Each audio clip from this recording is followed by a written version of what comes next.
Acho que não tem nenhuma dúvida de que a prática esportiva ou atividade física de forma regular é fundamental para a gente manter a saúde do nosso organismo, o equilíbrio do nosso organismo, né? Então, vocês veem esse boom da consciência da população de querer praticar esporte de uma forma recreativa, de uma forma saudável, em todas as idades, desde pequeno até a que a gente chama de terceira idade, né? Na experiência de vocês, qual é a principal lesão que vocês têm visto, né, nos seus consultórios, seja esportes aquáticos ou terrestres, como atletismo, futebol? O que mais aparece? Tipo de lesão? De que tecido? De que lugar que vocês têm observado isso? O Mário Sérgio já falou que no seu caso é mais ombro, né? Ombro e coluna, né? Pelo fato de você Isso, no caso mexer. desses atletas, sim. Bom, no meu consultório, eu trabalho da seguinte maneira. Eu tenho um consultório onde eu faço acupuntura e eu tenho duas estruturas de apoio, que são clínicas, que estão localizadas dentro de academias. Eu tenho uma numa academia aqui em São Paulo, que fica dentro do shopping Eldorado, que chama Bodytech. Eu tenho uma outra que fica também no shopping Guatemi, que também é uma Bodytech. Lá dentro eu tenho uma estrutura de apoio com fisioterapeuta, nutricionista, eu tenho educador físico e lá eu tenho equipamentos para poder fazer todo e qualquer tipo de transição que eu precise fazer a partir do momento que ele se machuque. O meu consultório ele é dividido em, eu diria que 60% dos pacientes, talvez até mais, 70% são pacientes que fazem atividade física regular, nada excepcional, mas pessoas que se preocupam com a saúde, com a prevenção e tal. Eu tenho talvez uns 5, 10% que são atletas de alto rendimento, que são muitos fornecidos pelas imediações, Clube Pinheiros, alguma vez algum setor, eu cuido muito de ginasta olímpico, então eles compõem uma outra parte. E a terceira parte são as pessoas que têm dor, se machucam e que acabam procurando acupuntura e você acaba sendo indicado. Dividindo isso em diagnóstico, portadores de alterações funcionais e orgânicas ou mecânicas, eu diria que 85% tem um distúrbio funcional. 15% vem de pós-operatório tardio de cirurgia ortopédica, vem de lesões tratadas e relesões com evolução negativa, né? E dentro disso, a acupuntura ela corresponde àquelas duas primeiras etapas daquela sequência de 7 itens que eu mostrei para vocês. Ou seja, eu no consultório o que eu faço é aliviar a dor do paciente, seja através de prescrição de medicamentos, seja através de agulhamento. Eu, em algum momento, levo o paciente para fazer uma avaliação dos desequilíbrios, é importante saber isso. A gente avalia desequilíbrio de várias maneiras, né? Testes funcionais, testes de flexibilidade. E o mais importante é o seguinte, tudo isso pode parecer uma coisa complexa, que precise mas não é. Por quê? Porque, na verdade, o que a gente precisa fazer, o Mário Sérgio falou, e eu concordo totalmente, a gente precisa encontrar parceiros que sejam experts naquilo que eles façam e que você possa orientar e coordenar o rumo do tratamento. Então, por exemplo, até porque eu estou há quase 10 anos frequentando isso, hoje eu entendo um pouco sobre prescrição de treino.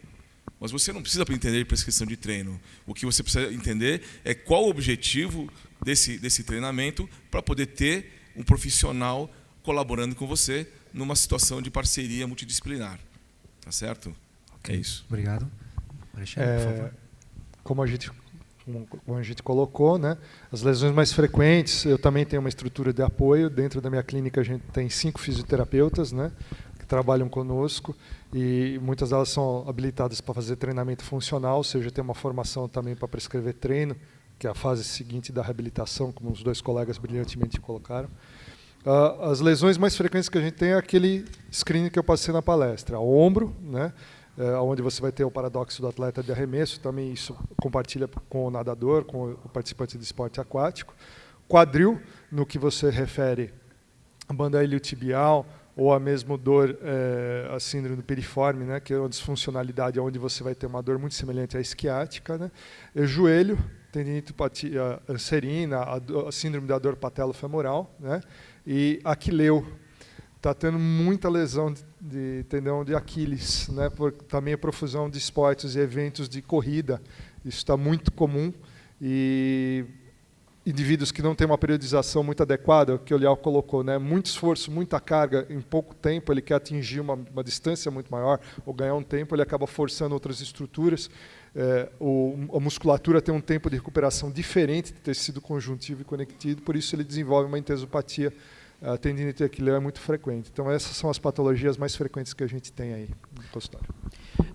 E na prática clínica lá do meu consultório, o que a gente observa bastante é a questão realmente das tendinites, é o que mais procura. Porque, normalmente, quando a lesão é muscular, ela melhora com, sem ou apesar do médico, né? A tendinite já não. Normalmente é um quadro que ele é mais prolongado no sentido de recuperação, e ele também é um quadro que é mais prolongado para começar a dar sintomas clínicos que são desabilitantes, né? Por exemplo, essas tendinites de ombro, mas não é o único lugar, é um exemplo interessante.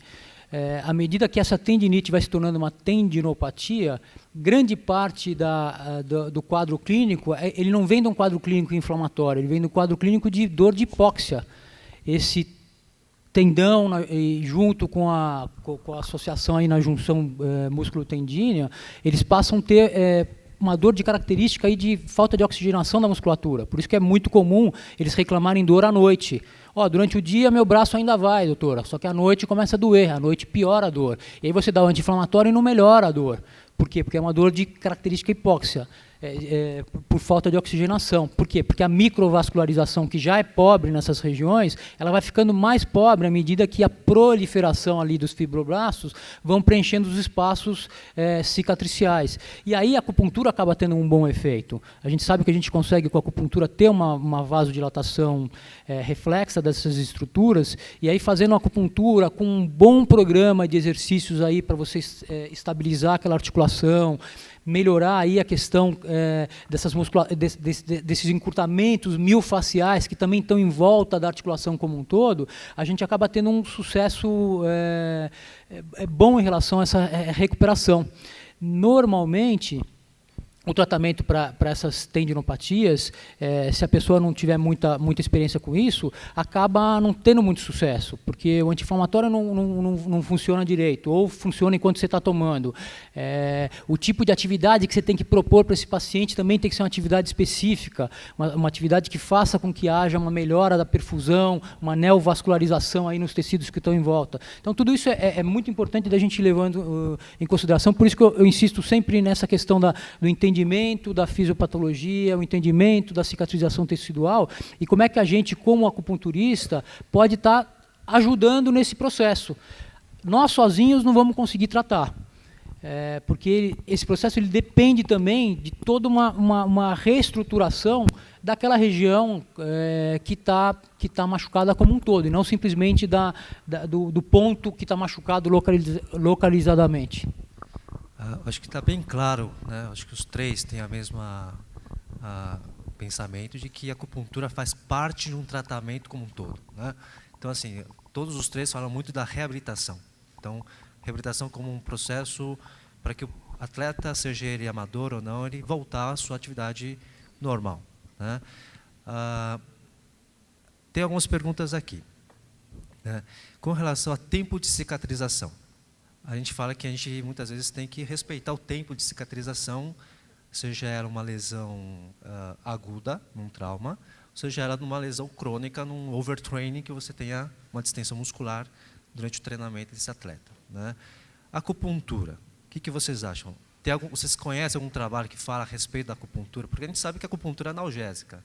Você consegue melhorar o sintoma da dor, da analgesia, mas a pergunta é, ela acelera o processo cicatricial, acelera o processo inflamatório? Vocês conhecem, leram alguma coisa? Tem alguma coisa publicada? Porque eu acho que talvez quem perguntou, a ideia é a seguinte, é como se eu estivesse dando um analgésico e mascarando o sintoma e, de repente, posso até piorar a lesão, né? Então, será que existe essa relação, um estudo relacionado a isso? Na prática clínica, a gente podemos levantar alguma coisa, quem perguntou, e depois pode pegar meu e-mail, né? Mas na prática clínica, a gente vê que assim, existe uma aceleração, mas do tempo fisiológico. Eu não acho que a acupuntura vá aumentar, melhorar o tempo de cicatrização de uma forma não fisiológica. Existe toda uma cascata ali de reações químicas que você tem desde do trauma até ou seja, desde a fase inflamatória até a fase de cicatrização, passando pela fase proliferativa, que existe uma tendência daquilo, uma sequência que acontece que ela é fisiológica. A gente sabe, por exemplo, que se você injeta uma cortisona, por exemplo, para encurtar a parte a fase inflamatória, a gente vai piorar na fase cicatricial. Isso tem alguns trabalhos mostrando. Você injeta cortisona, você diminui rapidamente a fase inflamatória, só que a fase de proliferação dos fibroblastos, que é aonde começa a cicatrização, e a cicatrização do tecido, esse tecido fica com uma cicatrização de baixa qualidade. Normalmente com aumento ali de área de tecido cicatrizado, mas com a menor resistência aí do tecido, né? O que a gente supõe, enfim, o que a gente vê na parte clínica é que a própria estímulo da acupuntura ele vai ajudar a ver uma drenagem daquele processo inflamatório de uma maneira mais rápida. No consultório, o que eu falo para os pacientes é o seguinte: se você tiver lesão mecânica, você espere pelo menos 8 semanas para você ter a recuperação passando por todas as etapas. Se você não tiver essa lesão mecânica, seja inflamatória, seja por sobrecarga, seja por causa de desequilíbrio de musculatura, aí esse tempo vai diminuir, com certeza. E aí o que eu vejo é que entre 4 e 6 semanas você consegue fazer o tratamento acontecer. Como adendo, a gente pode colocar, complementando o que o Dr. Mário falou, de fato, a gente não esperaria, havendo uma lesão mecânica, uma lesão tecidual, né, você vai ter uma melhora da recuperação dentro do que é fisiológico. O grande problema da tendinopatia é que nesse processo cicatricial ele está muito prejudicado, tem aquele processo de anox que você falou, e quando a acupuntura vem intervir aí, ele vai finalizar esse processo que ficou parado naquilo lá, por isso que gerou uma tendinopatia, ok? Mas você não vai conseguir aumentar além do fisiológico, tá? Senão seria o sonho de consumo do treinador. Eu vou fazer acupuntura, vou diminuir o tempo de regeneração, vou conseguir apertar a minha periodização, vou conseguir aumentar o número de treino do meu atleta porque ele está tendo menos risco. Isso não ocorre, entendeu? Então, os vários tecidos eles têm o seu tempo de recuperação e você tem que respeitá-los. Então, o uso de acupuntura para melhorar desempenho, ele até existe, mas não é dessa maneira, com outro nível, trabalhando em fadiga, essas outras coisas, ok? Isso que estão comentando é muito importante. A gente consegue analgesia, então é muito importante cuidado o retorno desse atleta ao esporte para não ter relesão, porque a gente precisa respeitar o tempo de cicatrização fisiológico desse tecido. Bom, eletroacupuntura, Léo, frequência, tipo de onda, fala um pouco mais sobre eletroacupuntura. Quando você usa estimulação elétrica, vocês podem reparar que em todas as áreas de reabilitação, a eletricidade, o estímulo elétrico, ele é importante. Ondas curtas, laser, tenses, né? E assim por até aparelhos de fortalecimento. A acupuntura, ela pode ser, a eletricidade, ela pode ser feita, utilizada para fazer diagnóstico, né? Ou seja, no começo a gente usava um aparelho de eletromiografia de superfície para poder detectar alterações de funcionalidade muscular. Hoje em dia a gente faz testes, a gente mapeia, estimula, mapeia com o eletrodo, estimula e pela resposta de contração, pela comparação com um padrão e pela comparação de um membro com o outro e o anterior pelo posterior, a gente consegue encontrar o déficit. O déficit ele é muito importante porque ele vira meta. Né? Vocês sabem que a partir de 15% mais ou menos de fraqueza relativa de um membro em relação ao outro, a pessoa começa a compensar. Então, o cara que está mancando, você vai olhar para ele e falar assim, olha, com certeza você tem 30%, 40% de alteração de déficit funcional e você precisa, como primeira medida, depois que você tira a dor e tira a inflamação, de tirar esse desequilíbrio para, então, você poder fazer o fortalecimento. Nessa fase, o grande cuidado é que, como quase todas essas grandes lesões elas estão relacionadas às articulações, você tem que tomar muito cuidado para proteger a articulação durante o processo de fortalecimento. Por isso que você não pode pedir para o cara falar assim, olha, então você faz um agachamento, mas você faz o agachamento só com a barra ou sem o peso livre. Porque, na verdade, essa tentativa de você usar o movimento articular para poder fazer o recrutamento do músculo para fortalecer é que acaba machucando e perpetuando a lesão do cidadão. Ele está desfuncionalizado. Lesões agudas e crônicas, né? Frequência, duração. Desculpa te interromper, mas só para a gente ser mais objetivo nas. Quando você usa a eletricidade, nas fases iniciais você usa as frequências mais altas. Você evita as frequências mais altas, elas dão analgesia de altas. Eu estou falando de 50 até 100 Hz. Elas te dão uma velocidade de alívio maior com uma duração menor. Então é um grande alívio por pouco tempo. Isso tudo vai resetando o limiar para um patamar onde você consegue fazer o que a gente chama de redução da frequência. Então você começa a levar isso para as frequências mais baixas. Eu estou falando das frequências de 2 até 15. As frequências mais utilizadas para analgesia em tecido, em fibra, né, em tecido aferente, seriam as frequências de 2, 15, 50 e 100. E, quando você vai usar músculo, você acaba usando 20 Hz para a fibra do tipo 1 e 50 Hz para a fibra do tipo 2. Duração? Duração do estímulo ou duração do tratamento? Do estímulo. A duração do estímulo. A partir de 40 minutos, 30, 40 minutos, você começa a ter os fenômenos de tolerância. Né? Então, você começa a ter o paciente que começa a reclamar de que a dor que estava até aliviando, ele estava ficando até meio amortecido pelo estímulo, a dor começa a voltar. Né? Então, pela ação da colecitoquina. Então, qual que é a ideia? De manter entre 20, 25, 30 minutos, você começar com o estímulo, ou você agulha contralateral ou agulha à distância, evitando o foco principal da dor, se você for usar uma frequência mais baixa, porque elas são mais doloridas. Se você quiser fazer uma analgesia segmentar, né, ou seja, localizada, da mesma maneira que o Tensys faz, você usa as agulhas superficiais, como se fossem aquelas agulhas de punho e tornozelo, começa com as frequências mais altas, e à medida que o paciente for ganhando limiar de volta, você vai passando para as frequências mais baixas. Lembrando que frequência baixa é que tem o efeito anti-inflamatório, a frequência alta não tem, ela é basicamente analgésica e segmentar. Quantas vezes por semana e média de duração de um tratamento de uma lesão muscular? Ontem eu entrei numa sala, não sei qual que foi, eu vi o Linton Yang falando que na China a acupuntura é ou todo dia ou dia sim, dia não. Né? No início eu vejo o paciente um dia sim, um dia não. Na medida que ele vai melhorando todos os parâmetros, eu não vejo todo dia, porque o todo dia gera uma reação de sensibilidade muito grande e depois o paciente acaba ficando difícil de controlar. Mas um dia sim, um dia não, o paciente começa a melhorar e eu começo a desmamar. O que eu faço para desmamar? Eu geralmente faço uma sessão, pulo a outra que ele iria fazer. Aí, se ele melhora mais, eu faço uma, eu pulo 2 outras que ele ia fazer. E assim vai indo. E nessa transição, eu levo ele para as outras etapas do processo de fortalecimento e exercício de flexibilidade. Alguém gostaria de comentar alguma coisa? Tá. Bom, que tem muitas perguntas aqui. CrossFit, então uma coisa que está meio que na moda. CrossFit, então intensidade de exercícios, tal. Uma colega escreveu dizendo que pegou 3 casos de rabdomiólise. E assim, vocês pegaram já esses casos? Como vocês tratam? Como vocês abordam? Porque é uma atividade que tem crescido bastante nos últimos meses aí, né? O CrossFit é um treinamento militar, né? Paramilitar.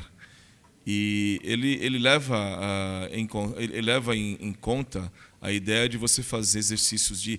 E isso é uma maneira de você fazer o treinamento, quer dizer, fazer exercícios de poucas repetições, grande intensidade e trabalhando grandes massas musculares. Mas o grande problema é que o que falta para todos esses pacientes é aquele conceito de você fazer uma avaliação inicial, fazer um teste de flexibilidade, fazer um teste de carga máxima, porque senão esse paciente, você sabe como é que funciona CrossFit, você vai lá, você matricula, você paga, você está dentro. Então, eu acho que a grande crítica, se houver alguma, eu gosto de CrossFit, mas se eu tiver alguma crítica, é a questão de que você não pode formar turmas baseado em horário e disponibilidade de tempo. Você tem que fazer isso por grau de flexibilidade, grau de força, por idade e assim por diante. Aí realmente também não é uma forma de treinamento nova, é uma modalidade que já existia, agora ela tem um marketing muito grande, está popularizado. O treinamento utilizando alta carga, se você não tem um indivíduo que está equilibrado, como o Léo falou, se não tem uma cadeia cinética equilibrada, ele não tem um ato de movimento bem desenvolvido, né? Ou até mesmo você pode colocar uma pessoa que é iniciante na modalidade, fazendo esse treino com alta carga, a potencial de lesão é iminente. E vão ser lesões extensas porque você está trabalhando com altas cargas, alto número, né, de peso associado. Então, é o que ele colocou. Não é que eu não gosto. Eu gosto mais assim. Se for utilizado de uma maneira precipitada, sem um ato motor estudado, com certeza vai produzir um grande grau de lesão e a reabilitação vai ser mais longa ainda. Eu não vi nenhum caso de rabdomiólise por CrossFit, mas a gente tem visto muito caso de lesão muscular, lesão tendínea, e a minha grande crítica é exatamente o que o Léo falou, é falta de uma base, né? Eu até cheguei a sugerir numa academia aí, antes de se começar um treino de CrossFit, é você fazer um trabalho adaptativo aí, um trabalho de base. As pessoas começam a trabalhar de uma maneira intensa com alta carga e não tem nem um trabalho, por exemplo, de fortalecimento da musculatura do core. Então você acaba tendo uma possibilidade de você se machucar por falta de estrutura, por exemplo, de suporte aí de eixo axial, que é muito grande. Agora, é óbvio, ficou moda nos Estados Unidos, a gente traz a moda aqui, aí vai para a rede social e todo mundo vai entrando aí no modismo aí, né, por distribuição de horário e não por distribuição de condicionamento físico. Aí fica difícil mesmo. Esse caso que você chegou a acompanhar ou ver, como você abordou esse caso? Então, é um paciente que na verdade foram dois casos. Um paciente que veio me procurar por isso e tem um outro paciente que já era paciente meu. Eu justamente expliquei isso aí. Vamos dar um tempo agora, vamos parar com isso, vamos tratar, vamos fazer um trabalho de reabilitação. Para os dois casos eu prescrevi uma sequência de pilates aí, acupuntura e começar a fazer um trabalho de pilates e depois paulatinamente voltar a esse tipo de atividade, mas conversando com o professor, mandei uma cartinha para o professor, enfim. Ok, obrigado. Epicondilite lateral, vocês têm visto com frequência nos consultórios, quais pontos, como vocês tratam a epicondilite lateral e hérnia discal? Duas perguntas. Epicondilite lateral. Eu vejo bastante epicondilite lateral e muito poucas vezes decorrentes do tênis. Eu vejo elas muito por ações do dia a dia. Tem uma lesão que eu vejo bastante no consultório, que é aquela que o paciente pega o celular, ele digita com uma mão só, olhando para baixo. Você pode ver. Isso dá dor por causa de postura, isso acaba acentuando algum desequilíbrio que o cara tenha. Mas, de qualquer maneira, a melhor... para epicondilite eu já fiz de tudo. Eu agulhei de tudo quanto é jeito que é possível e imaginável. A coisa que eu senti que deu o melhor resultado foi você pegar, colocar o paciente numa posição angulada de 90 graus, bem repousado. Você... primeiro, o fator divisor de água é se o epicôndilo está ou não está envolvido no processo de dor do paciente. Então, se for apenas a musculatura extensora por palpação, a evolução é outra. Se você percutir bem no epicôndilo e ele tiver aquele sinalzinho de dor, aí a evolução é muito mais demorada e é a última coisa que vai embora no tratamento. Quando você faz isso, você pega o ponto IG11, você pega ele superficial e você vai fazendo... é a primeira agulha. Você vai pistonando ele lentamente, mas lentamente, porque no que você toca na transição, próximo da inserção dos extensores no epicôndilo, quando você toca nele, ele começa a dar twitch. Ele dá um atrás do outro.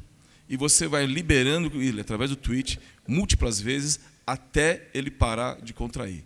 A hora que ele para de contrair, ele vai ficar com uma baita de uma dor, vai ficar incomodado. Aí o que eu faço? Eu palpo, através de testes de movimento, eu palpo os outros extensores.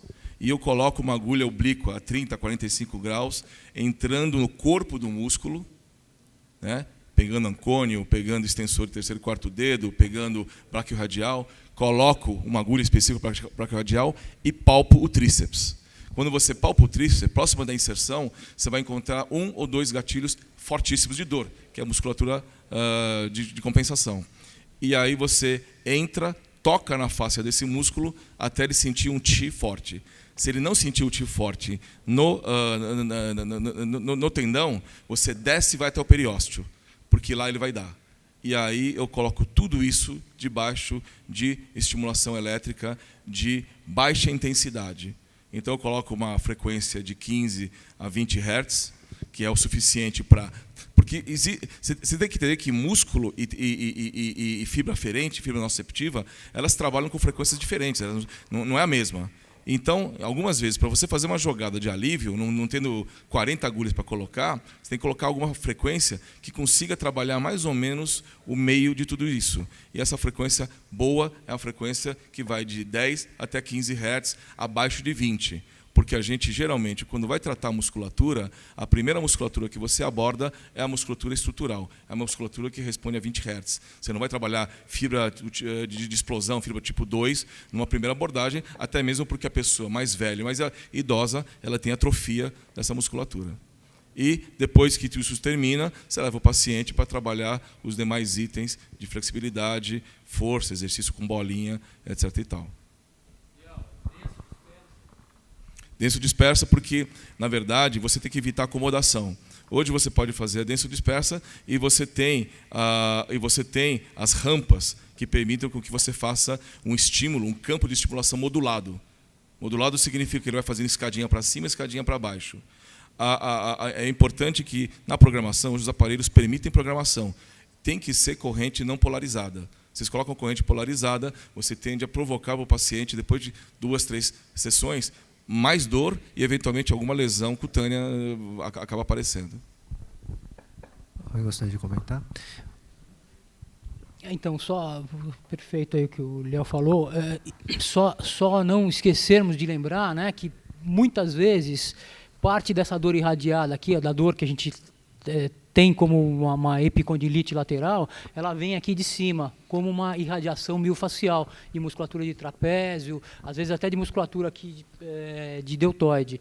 Então, tomar esse cuidado também para ter essa percepção de que se a dor ela completamente vem ali só dos estímulos nociceptivos aí daquela região ali, loco-regional aqui do epicôndilo, ou se ela também está associado a dores miofasciais aqui da cintura escapular como um todo. Normalmente esse indivíduo que tem epicondilite, ele tem alterações aí de equilíbrio dinâmico de cintura escapular como um todo. Ele tende a ter o encurtamento de peitorais, tende a ter sobrecarga em musculatura de trapézio superior, que acabam influenciando a médio prazo na própria desenvolvimento aí da lesão. E complementando o que os dois colocaram, né? Primeiro é o que o Mário colocou, primeiro verificar se é uma epicondilite lateral pura e simplesmente ou uma cervicobracalgia, né? Então, posição de ombro, se o ombro é protuso, normalmente o encurtamento peitoral, como ele colocou, é muito frequente. Casos mais agudos, eu utilizo muito técnica de meridiano tendino muscular, tá? Onde você vai utilizar IG11 e IG10, os pontos locais principais são esses, onde a gente vai usar eletroestímulo, né? E pontos distais, no caso mais agudo, no caso do meridiano tendino muscular, que daí você tem, os mais acometidos são pulmão e intestino grosso, eu vou utilizar aí pontos TING, como distal, e o ponto de reunião dos meridianos Yang tendino muscular é um ponto doloroso na região de E8 ou VB, tá? 16 aqui, e no caso dos meridianos Yin, por volta do VB do baço 21 subcostal, ok? Se a dor for mais para dentro, medial, se for mais lateral, em torno do estômago 8, mas tem que palpar e ver onde é doloroso. Parte mais crônica, quando a doença já é prolongada, você já tem encurtamento muscular, já tem miofibrilhas palpáveis, são aqueles trigger points, você vai palpar a musculatura dele tem dor, tem trave de fibrose lá dentro, você tem que trabalhar com estase de Chui, tá? Então, aí pontos low, P7 e G4 em dispersão ou eletrodispersão em baixa frequência distal é muito útil também. Alexandre, você comentou na sua apresentação o uso da fitoterapia, né? Qual é a porcentagem que você prescreve para os seus pacientes, né? Você falou, é claro, depende do padrão, se é mais de deficiência, se é mais de estagnação. E você, na sua prática, tem visto os casos mistos de estagnação com deficiência? Você acha que tem mais deficiência do que excesso? Fala um pouquinho mais sobre a fitoterapia. Obrigado. Obrigado a pergunta. Normalmente, na minha prática atual, aproximadamente 50% dos meus pacientes têm o tratamento concomitante, acupuntura e fitoterapia. Ok? E a gente deu exemplos de medicações aí que podem ser utilizadas, por exemplo, no caso que vocês colocaram, até da discopatia, né, lombar, que foi citada junto com a epicondilite aí, né? Então, casos mais agudos, eu utilizo muito essa fitoterapia, é uma fórmula magistral chinesa, né, consagrada pelo seu uso, o Zhengu de Shentang, cuja erva imperial é a mirra, e ela vai atuar no processo cicatricial nessa fase que o Mário colocou, né? A fase posterior, a parte mais tardia, melhorando a vasculatura, a irrigação, resolvendo mais essa dor de anóxia. E quando você tem essas traves fibróticas, a gente utiliza aquela outra erva, aquela outra forma que eu tinha colocado, o Xiaorolodan, que ela já tem uma característica antiespasmódica, né? Então, naquele caso mais crônico, da dor à noite, da dor que tem a estase de Chui, ela é muito útil para desobstruir os canais colaterais, tá? São aí nos padrões de deficiência e excesso, como você falou, é muito comum, né? A regra básica da medicina tradicional chinesa é que para que você tenha um quadro de excesso, previamente você tinha um quadro de deficiência, né? E isso pode ser estendido nos seus vários níveis, tanto no nível de Zanfu, né, como no nível de meridiano colateral. Então, você tem um enfraquecimento da musculatura, um enfraquecimento da cadeia cinética, provavelmente você vai produzir uma lesão. E essa lesão vai gerar estase de Chui, estagnação de Qi, que é um quadro de excesso, né? Então, num primeiro momento, para tratar esse paciente, você vai fazer técnicas de dispersão do local, né? Olha lá, alta frequência, ok? Onde você vai trabalhar com analgesia, reduzir o processo inflamatório. Dispersou excesso, você vai ter que tratar a deficiência. E tratar a deficiência implica em fortalecimento, daí ervas tônicas, essas coisas, e fortalecimento muscular mesmo, né? Como o Liao bem colocou, a acupuntura em si não vai fortalecer músculo. Você tem que fazer treino de força, né, funcional. E daí você vai estar tonificando isso daí. Existe erva para auxiliar nesse processo? Existe também. A nível competitivo, fica mais complicado porque você já vai estar falando de exame de doping, essas coisas cada vez mais frequente em atletas de nível profissional e mesmo em competições amadoras, onde você já tem algumas coisas nesse sentido, né? Mas existe algum trabalho, desculpa, mas existe algum trabalho com relação a doping?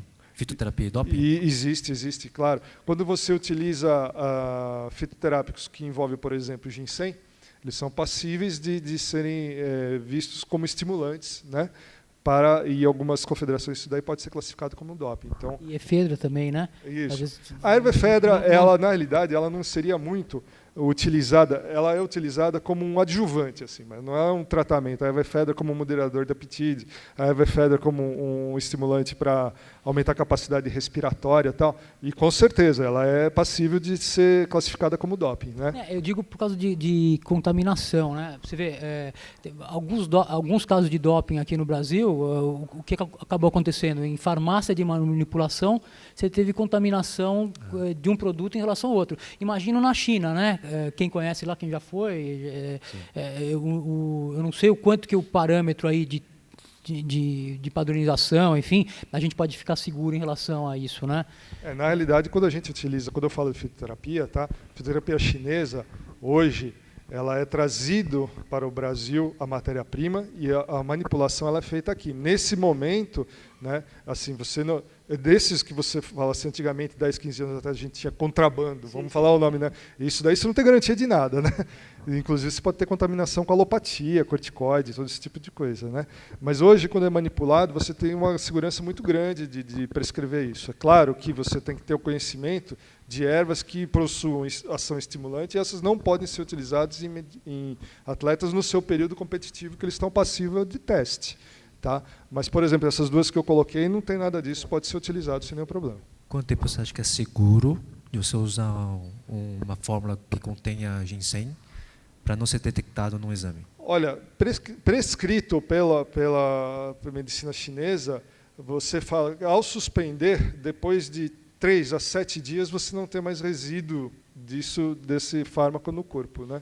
Isso pela medicina tradicional chinesa que é colocado. Agora, se existe aí algum teste de sensibilidade de doping que passa além disso, eu desconheço. Então, mesoterapia, oxigenoterapia. Alguém tem experiência?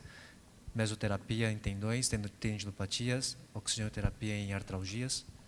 Eu tenho pacientes que fazem ozonoterapia. Que fazem o PRP, né? Isso que não é uma mesoterapia. Não. Geralmente indicado para tendinoses. A ideia toda é que você vai escalonando a tua agressividade terapêutica à medida que o paciente não vai apresentando resposta.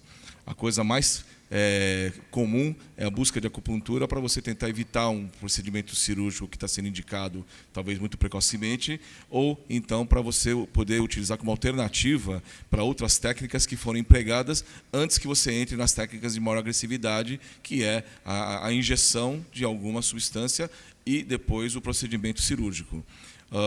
Nos casos que o PRP começou na odontologia, não começou na ortopedia, os casos que têm sido indicados e têm sido guiados por ultrassonografia, o resultado e depois o acompanhamento da revascularização também é feita por ultrassonografia, os resultados têm sido bons. É muito usado no futebol, por exemplo, né? Tá. Pós-operatório. O paciente lá praticou, torceu o joelho, lesão de LCA, joelho, ombro, tendinopatia do supra, ruptura do manguito rotador. Na situação de pós-operatório, né? Ou pacientes que têm uma osteossíntese, placa e parafuso, como vocês têm abordado, é um tema meio complexo, mas pode passar corrente em cima da placa e parafuso, como que é isso daí? Eu falei para vocês, né? 15% provavelmente no meu consultório é encaminhamento de pós-operatório. E pós-operatório variável, não apenas ortopédico. Ortopedia é o número 1, sendo que cirurgia é o número 1, também porque cirurgia de joelho é o que mais dá problema, né? E eu tenho também tido encaminhamento de cirurgia plástica, por causa de cicatrizes que ficam dolorosas e que limitam o movimento, e eu tenho tido algumas outras variadas, mas todas elas relacionadas ao processo, ao ato cirúrgico, não ao ato cirúrgico, não ao que foi operado, mas a consequência pós-operatória disso. A acupuntura ela é extremamente útil porque ela reconduz o paciente de volta para aquela linha de base da reabilitação. O Alexandre estava falando, o Mário Sérgio insistiu também, que se você tem um processo de reparação tecidual em andamento, esse processo ele tem um tempo determinado, ele não vai ser encurtado porque você fez acupuntura. Mas o que você tem que encontrar, que o grande viés, é que a grande maioria das vezes ele fica retardado em relação à expectativa normal. Então, quando o paciente está fazendo ele fez uma cirurgia de LCA e ele está vendo que 4 meses depois ele tem ainda limitação de flexão e extensão de joelho, e todo mundo do lado já teve alta, já está fazendo propriocepção, já está fazendo treino de força, ele acha estranho e ele tenta resolver isso dentro da própria estrutura que a ortopedia oferece. E é aí que eu acho que a gente entra, porque essa estrutura que a ortopedia oferece, ela ou é agressiva ou ela não é factível. Ou você leva o paciente, anestesia, e faz a flexão sob narcose, né? Ou então você tem que ir lá e pacientemente quebrar todas essas traves com a agulha. Ou seja, agulha, pistonagem e corrente. E nessa situação, a corrente vai para intensidades mais elevadas, ela vai para frequências mais elevadas e ela é associada geralmente com manipulação. E você tem que fazer um mapa sobre a área que você quer liberar. porque é liberar e mandar para físio, liberar e mandar para físio. O ganho tem que ser parcial e cumulativo. E tudo bem, né? Você tem uma âncora metálica ou absorvível. Essa corrente não. Se você pegar e souber levar, porque o campo de estimulação ele é muito pequeno. Nós estamos trabalhando na casa de miliamperagem. Então, nem para mulheres grávidas, né? Na verdade, você não coloca a corrente numa mulher grávida de medo que aconteça, que ela tropece na rua e a culpa é da corrente que você passou.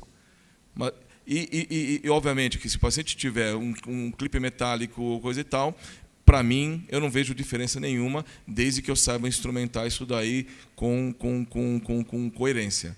O que eu tomo muito cuidado é com o paciente cardiopata, porque acho que não é o fato da corrente interferir no marcapasso ou coisa e tal. Eu acho que é no caso do campo elétrico ser o paciente você sabe que a pele ela é semicondutora justamente para te proteger, porque se ela fosse uma boa condutora de eletricidade, qualquer tapa que você dá na rua, você provocava fibrilação, você começava a ter extrasístole. Ela é semipermeável para que estímulos mecânicos não possam ser convertidos facilmente em estímulos elétricos e você vai lá e começa a ter fenômeno de despolarização à vontade. Então, o grande problema, ou a grande vantagem, é que quando você coloca uma agulha, você está deixando todo o universo de proteção para fora. Qualquer carga que você aplica num eletrodo, ela é 10 vezes maior do que a carga que você coloca numa agulha. Sendo que a agulha ela é pontual e o que faz o efeito é uma coisa chamada densidade de corrente. É a divisão da intensidade pela área de estimulação. Como a área da agulha é muito pequena, aquele poucos miliamperes que vocês colocam, ela tem um poder de estimulação muito forte. Então, não vejo problema. Agora, eu não usaria em pacientes idosos, cardiopatas, ou quando você achar que não deve usar. Mário Sérgio, quer comentar alguma coisa? Eu só ia fazer um comentário em relação a qualquer pós-operatório, uma coisa óbvia, mas que vale a pena a gente estar sempre trabalhando com isso. É o bom contato com quem operou também, né? Porque muitas vezes, ou muitas das distócias que dão aí, é por uma falta de comunicação aí entre quem operou e quem está fazendo a terapia. E uma outra coisa é que, assim, normalmente, quando se complica esses casos, você pode ter certeza que algumas coisas podem estar acontecendo ali. Uma é distrofia simpático-reflexa, que é comum de acontecer. A outra é a questão da má administração dos processos de dor desde o começo do pós-operatório. Então, esse indivíduo lá com 4, 5, 6 meses já com dor crônica, onde a dor passa a não ser mais um sintoma, mas sim uma doença por si só. Você já acaba tendo uma série de mecanismos centrais aí de modulação da dor que já estão alterados. E aí, uma abordagem aí, da acupuntura, junto com aí, medicações e uma visão sistêmica do processo, pode contribuir, porque senão esses indivíduos tendem o quê? Vamos ficar lá na fisioterapia, vão fazer com mais força, e o que acaba acontecendo é que esse processo ele se retroalimenta e o indivíduo só piora. Eu acho que é aí que a fitoterapia poderia ajudar muito, né? Com certeza. No processo cicatricial. Treinamento funcional, exercícios funcionais para pacientes normais, não nível competitivo. O que vocês prescrevem, o que vocês recomendam? Vocês recomendam alguma coisa? Pilates, RPG, core? As pessoas elas são divididas em duas estruturas principais sob o ponto de vista da gente que cuida deles.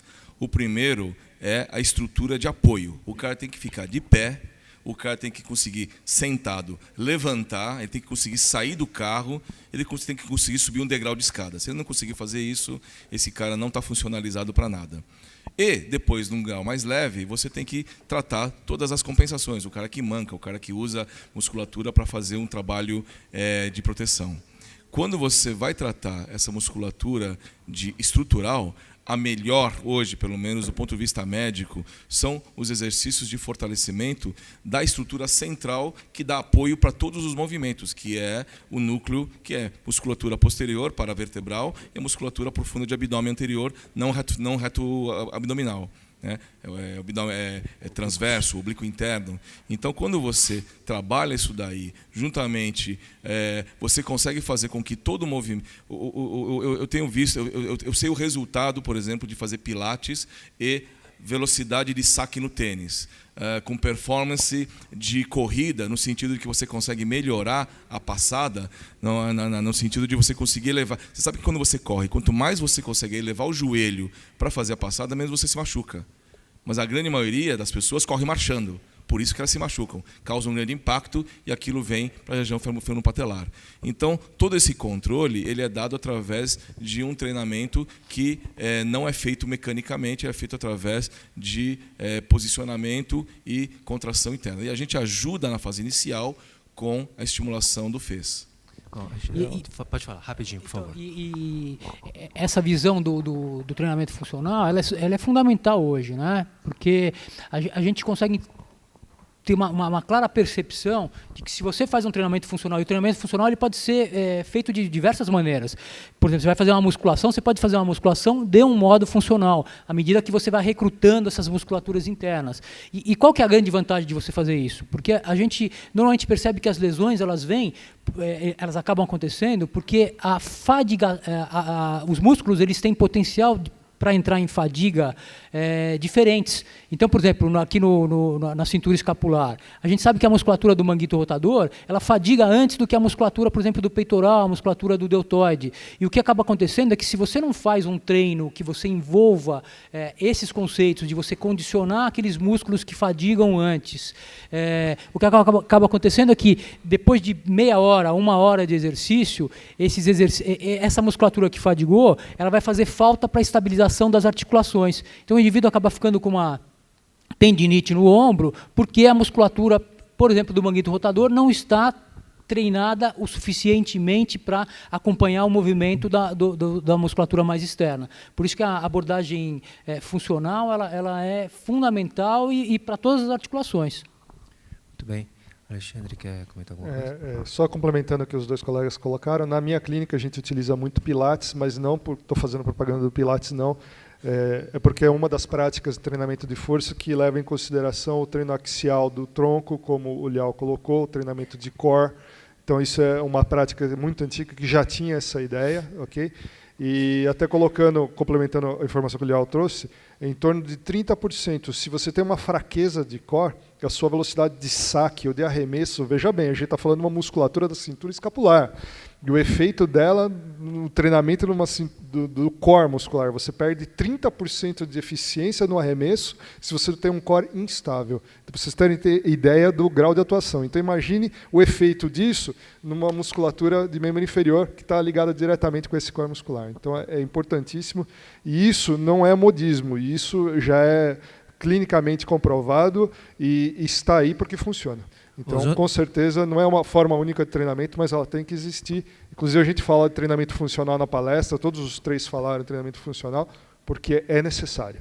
Ozonoterapia, alguém tem experiência? Tá. Bom, pessoal, passamos do horário. Agradeço demais aí os três palestrantes. Eu acho que esse modelo acho que enriquece nossa conversa. Só para fazer uma propaganda, fitoterapia. Este ano, em 2014, a Anvisa liberou a RDC 21, liberando a comercialização, o uso da fitoterapia chinesa aqui no Brasil, né?